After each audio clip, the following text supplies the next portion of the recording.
ஏய் லூஸ் கழுத, நானும் 10-12 தடவை போன் பண்ணிட்டேன், நீ எடுக்கவே மாட்டேங்கிற. நிலைமை அப்படி ஆயிடுச்சு, நான் என்ன செய்ய? இந்த வீட்டுல என் பேச்சு காத்துல கரையுமே தவிர யார் காதுலயும் விழுறதே இல்ல. ஏண்டி குரல் ஒரு மாதிரியா இருக்கு, என்னாச்சு? எங்க அம்மா எதுவும் வஞ்சிச்சா? அதெல்லாம் இல்லடி, அப்படியே அது வஞ்சாலும் எனக்கு அது பழகி போச்சு. உன் மருமகதா என்ன அழ வச்சு வேடிக்கை பாக்குறா. என்னடி சொல்லுச்சு என் மருமவ? எதையாவது சொல்லி சண்டை போட்டாதான் பரவாயில்லையே. அவ இந்த வீடும் வேண்டாம் ஊரும் வேண்டான்னு உதறி தள்ளிட்டு வெளிநாட்டுக்கு கிளம்புறாடி. என்னடி சொல்ற? வெளிநாட்டுக்கா? நாளைக்கு காலையில கிளம்புற. விசா டிக்கெட் கூட வந்துருச்சு. என்னடி என்னடி சொல்ற? ஏண்டி இப்படி திடீர்னு முடிவு பண்ணுச்சு? நீ இத முன்னாடி என்கிட்ட சொல்லிருக்கலாம்ல, நானாவது புள்ளகிட்ட பேசி பாத்திருப்பேன்ல. கால்ல விழாத குறையான கெஞ்சி கூட பாத்துட்டேன். அமெரிக்கா போயே தீர்வேன்னு ஒத்த கால்ல நின்னு சாதிச்சுட்டா. என் மருமவளை வச்சு 2 குடும்பத்தையும் சேர்த்து போடலாமேன்னு கனவு கண்டேன். கடைசியில அவன் நாட்டை விட்டு போறதுக்கு நானே காரணமாயிட்டனே. நான் வாங்கி வந்த வரம் அப்படி எல்லாரையும் கஷ்டப்படுத்தி தான் பாக்குறேன். அவர் வராரு, நான் அப்புறமா பேசுறேன்.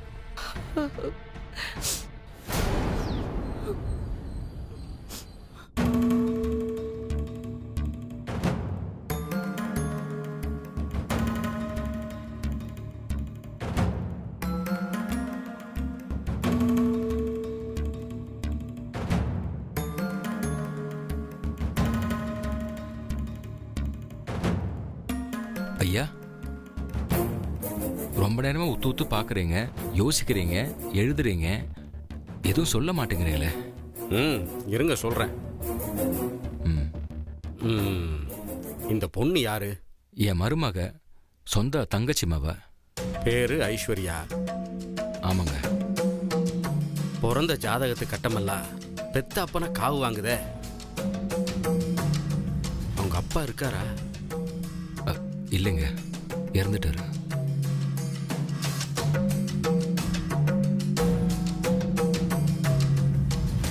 ஐயா, பொண்ணு ஜாதகத்தை மட்டும் பார்க்காதீங்க, என் பையனுக்கும் இந்த பொண்ணுக்கும் பொருத்தம் எப்படி இருக்குன்னு கொஞ்சம் பார்த்து சொல்ல முடியுமா?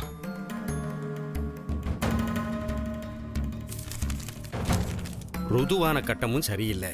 பொருத்தம்னு பார்த்தா 10ல் 6 வரணும், 5 தான் பொருந்தி இருக்கு. ஏங்க, இது உங்க பையன் ஜாதகம் தானே? ஆமாங்க. ஏன் இவ்வளவு சந்தேகத்தோட கேக்குறீங்க? இல்ல, காலையில ஒரு அம்மா வந்திருந்தாங்க, இதே கட்டம் இதே அச்சு போல ஒரு ஜாதகம் கொண்டு வந்தாங்க.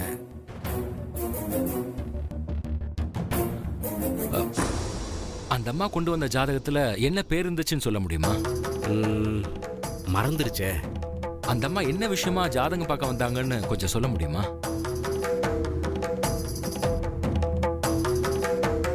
இதுல என் மகன் ஜாதகமும் அண்ணமாவ ஜாதகமும் இருக்கு.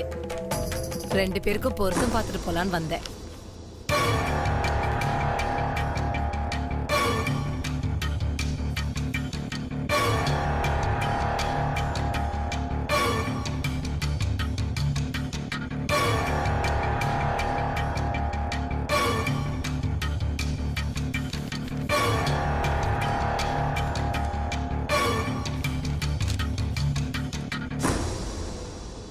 இந்த 2 பேருக்கும் எதிர் எதிர் துருவங்க, சேர்த்து வைக்கிறது கஷ்டமாச்சே. இவனோ முயலுக்கு 3 காலும்பா, அந்த புள்ள ஒரே காலு தான் சொல்லும். அப்படின்னா கூட பரவாயில்லையே, என் மகன் முயலுக்கு காலே இல்லைன்னு சொல்லுவான். அப்படின்னா அந்த பொண்ணு முயலே இல்ல, அது மானுன்னு சொல்லும். ஆமா. இந்த 2 ஜாதகத்துக்கும் பொருத்தம் பார்க்கவே முடியாதுங்க. ஏன்? அது திருவிளையாடலுக்கு பேர் போன சிவனும் பார்வதியுங்க. இவங்களை சேர்க்கறதையும் பிரிக்கிறதும் மனுஷன் நம்மளால முடியுமா? பிரிஞ்சு இருக்கிற 2 துருவமும் சேர்ந்துருச்சுன்னு வச்சுக்கோங்க, அவங்க 2 பேரையும் நம்மள படைச்சவனே வந்தாலும் பிரிக்க முடியாது.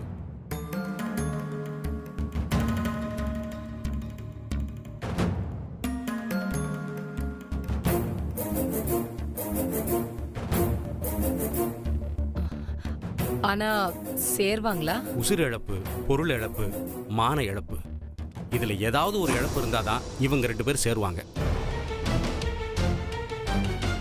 சேர்றது எவ்வளவு கஷ்டமோ பிரியறது அதை விட கஷ்டம். இந்த 2 பேரை பத்தி சொல்றதுக்கு இன்னும் நிறைய இருக்கு. இல்ல சொன்ன வரைக்கும் போதும். உங்ககிட்ட ஜாதகம் பார்க்க வந்தவங்களோட பேர் ஏதாவது தெரியுமா? சங்கரே, அந்த ரெஜிஸ்டர் கொண்டா.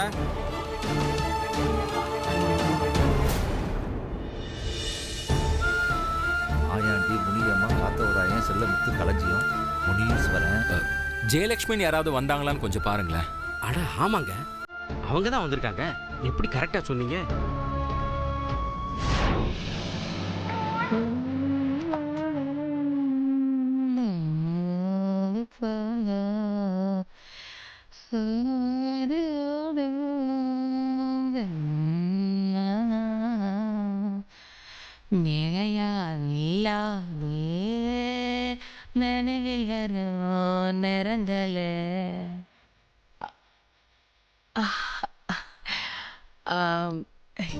எப்போ வந்தீங்க?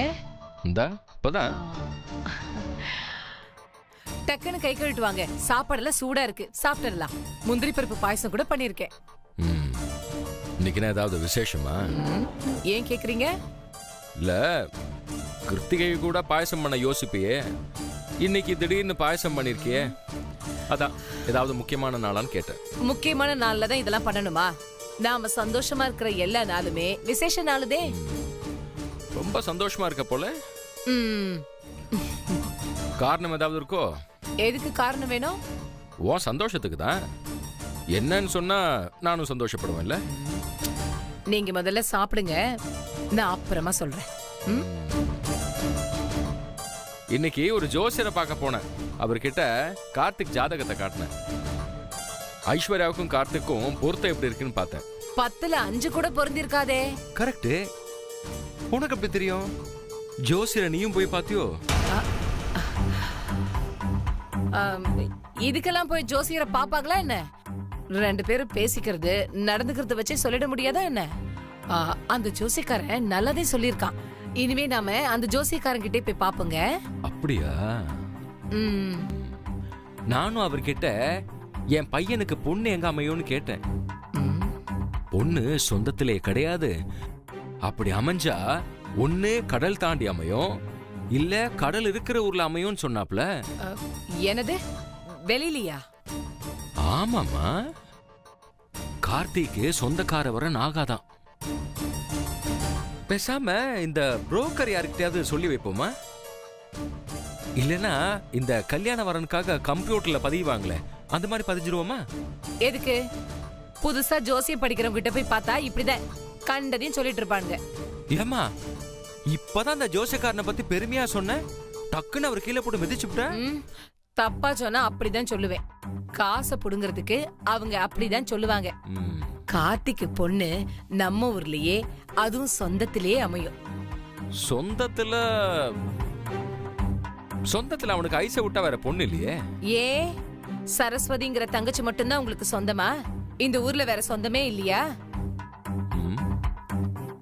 எங்க குடும்பம்லாம் சொந்தமா தெரியலையோ? என்ன அப்படி பாக்குறீங்க? ஒண்ணும் இல்ல.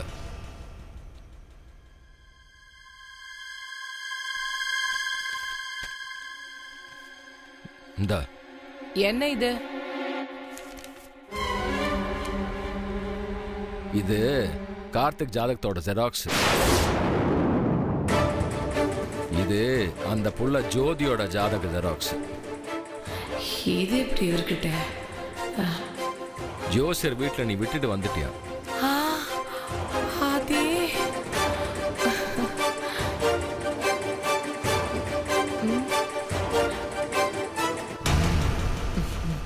அறிவு கெட்ட ஜெயலட்சுமி, இதையடி மறந்து வச்சுட்டு வருவ?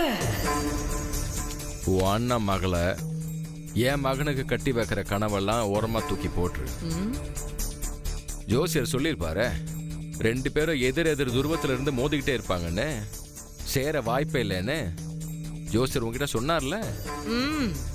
அதையும் சொன்னா 2 பேரும் ஒருவேளை ஒண்ணு சேர்ந்தா அவகளை எந்த கொம்பனாலையும் பிரிக்க முடியாதுன்னு சொன்னான்.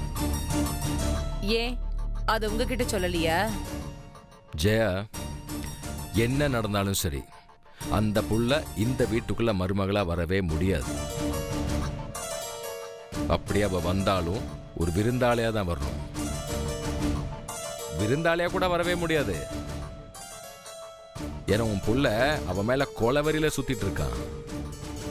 பாப், அவ விருந்தாளியா வராளா இல்ல மருமவளா வராளா? ஜெயா, தேவையில்லாம நீ கற்பனையை வளர்த்துக்காத.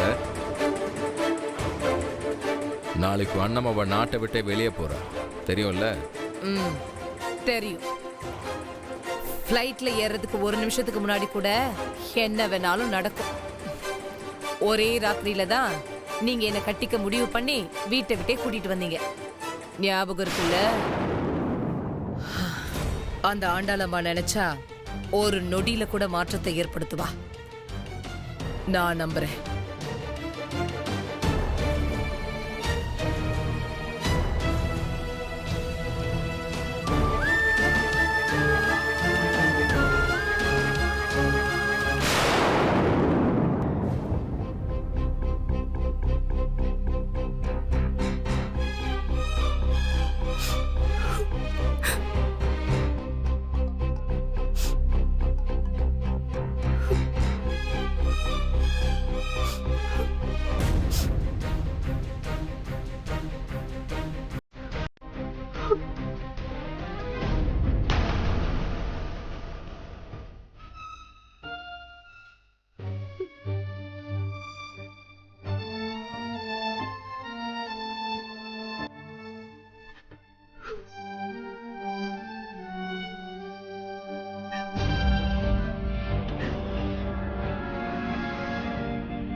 என்ன ஏமா இவ்ளோ ஃபீல் பண்ற?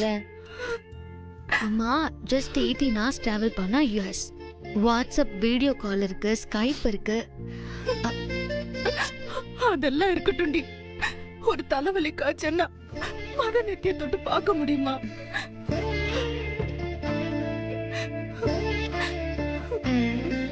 ஒரு பண்டிகை விசேஷம் வந்தா மொத்த குடும்பமும் ஏங்கி நிக்குமே.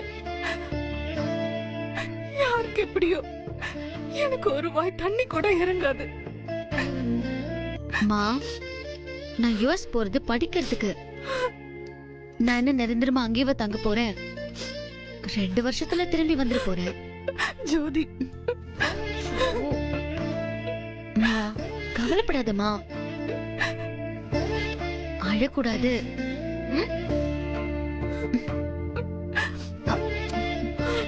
இங்க பாரு, நீ அழுது நான் ஏதோ பெரிய தப்பு பண்ற மாதிரி என்ன ஃபீல் பண்ண வச்சிடாத. நான் கூடவே இருந்தா மத்தவங்களை விட உனக்கு தான் தொந்தரவு அதிகம். என்னடி? புரிஞ்சுக்கோ. ஓ, அழாத. ஒத்த நாள் சண்டையை மறந்துட்டு மற்ற நாள்ல வேலையை பார்க்கலாம்ல? முடியாதா? நாம 8 வருஷமா அப்படிதானே செஞ்சுக்கிட்டு இருக்கோம். காலம் ரொம்ப மாறி போச்சுமா. இந்த காலத்து பிள்ளைங்க ஒரு முடிவு எடுத்துட்டா அதுல ரொம்ப ஸ்ட்ராங்கா இருக்காங்க. அப்போ கிழவியா லட்சணமா ஒரு மூலையில முடங்கி கடன்னு சொல்ல வரியா?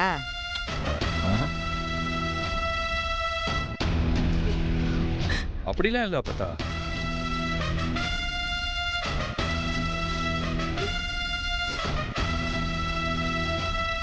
ஜோதிமா, உடனே யூஎஸ் போகணுமா? எப்படியும் அடுத்த மாதத்துக்கு மேலே தானே காலேஜ் போவேன். இல்லைங்க, நம்ம ஊர்லயே எனக்கு நிறைய விஷயம் செட் ஆகல. எனக்கு வெளிநாட்டுக்கு போய் படிக்கணுங்கிறது என்னுடைய ரொம்ப நாள் கனவு. சொல்லப்போனா முன்னாடியே போயிருக்கணும். இதுவே ரொம்ப லேட்டு.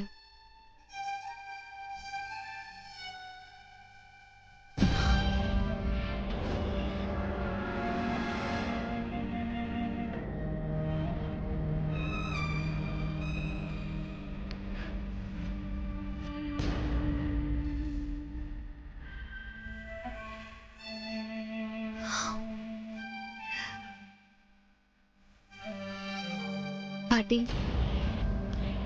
இன்னும் 2 வருஷம் நான் உங்களுக்கு யாரையும் ஞாபகப்படுத்த மாட்டேன். தினமும் நான் எங்க போறேன் வரேன், பத்திரமா திரும்பி வரணுமேனு நீங்க பதற வேண்டாம்.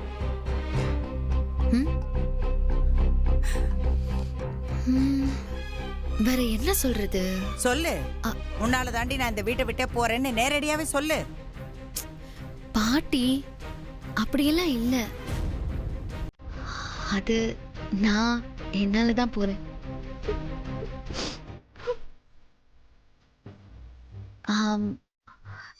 இந்த ஊர் மனசுக்கு எந்த அளவுக்கு நெருக்கமோ அந்த அளவுக்கு தூரமா என்ன தள்ளி விட்டுருக்கு. இதுக்கு காரணம் யாரும் இல்ல பாட்டி. நான் ஏதாவது தப்பு பண்ணியிருந்தா, உங்களை காயப்படுத்தியிருந்தா, அது நிச்சயமா நான் தெரிஞ்சு செஞ்சுதான் இருக்காது பாட்டி. இருந்தாலும் என்ன மன்னிச்சு ஆசீர்வாதம் பண்ணுங்க பாட்டி. எத்தா நல்லாரு நல்லாரு நல்லா பத்ரம்.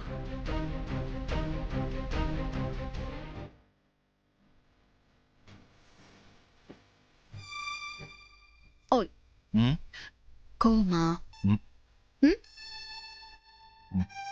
வருத்தம்மா.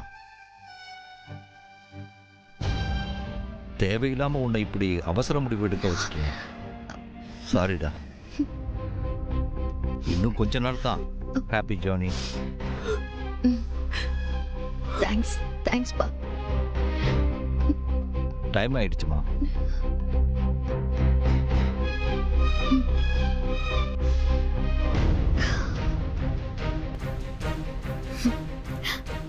அண்ணே, எல்லாரையும் நேருக்கு நேரா சந்திக்க முடியாத தூரத்துக்கு நான் போனாலும் என் மனச நான் இங்கதான் விட்டுட்டு போறேன்.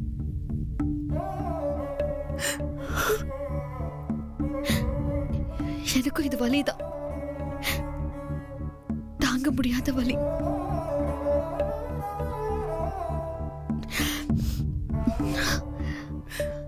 அண்ணே, அண்ணி, நான் வரேன். அம்மா,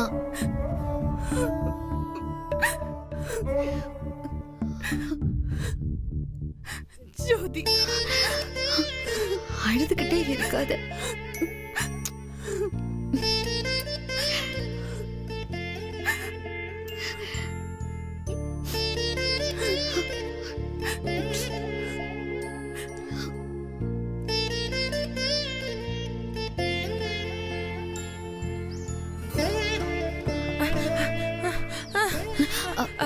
madam madam sorry madam, late ஆயிடுச்சு, மன்னிச்சுக்கோங்க மேடம். It's okay. என்ன மேடம் திடீர்னு இப்படி ஒரு முடிவு எடுத்துட்டீங்க? சில முடிவுகளை எடுக்கணும்னு கட்டாயம் வரும்போது எடுத்துதானே ஆகணும். உங்க கூட நான் பழகுனது கொஞ்ச நாளா இருந்தாலும் எல்லா நாளுமே சந்தோஷமான நாள் தான் மேடம். என்னால் அதெல்லாம் மறக்கவே முடியாது. நான் உங்களை ரொம்ப மிஸ் பண்ணுவேன் மேடம். நான் கூட உன்னை ரொம்ப மிஸ் பண்ணுவேன் மாதிரி குழந்தை. வாங்க மேடம், இப்படி வாங்க, நான் டோர் திறந்து விடுறேன், ஏறுங்க மேடம்.